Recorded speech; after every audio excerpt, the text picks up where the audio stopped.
The radius of circle A is 1/3 the radius of circle B. Circle A rolls around the circle B one trip back to its initial position. How many times will circle A revolve till it reaches back to the initial position? These are your options. Pause for a while and think logically.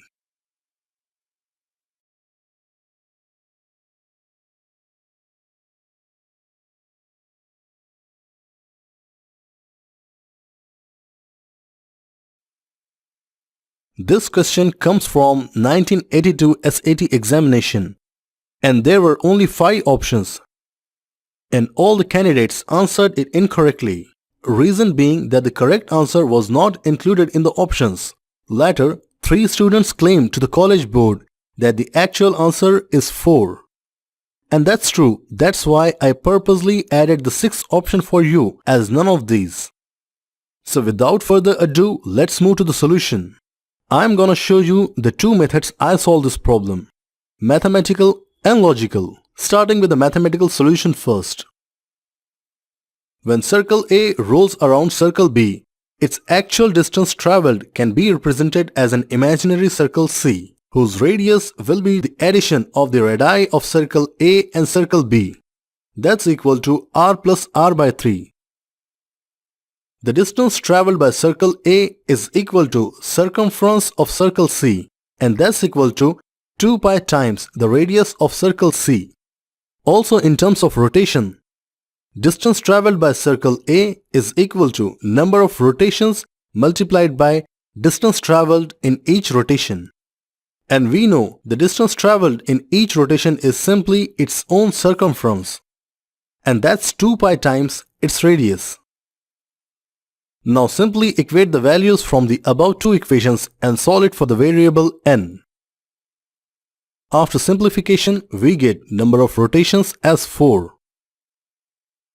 Now let's move on to the logical solution, which you can do practically by making 2 circles with paper.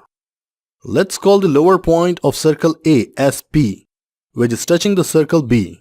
Remember that I am calling this point as lower point just for reference. The misconception is that the circle A completes one rotation when its point P again touches the circle B. And with this misconception, the circle A just completes 3 rotations.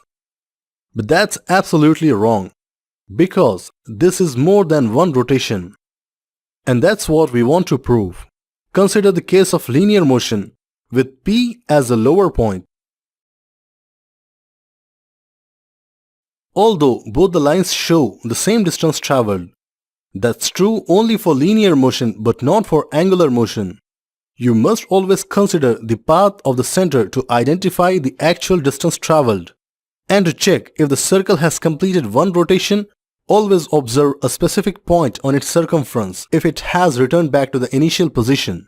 So in this case, the lower point P has again become the lower point, so one rotation is completed. Now let's get back to the actual case of angular motion.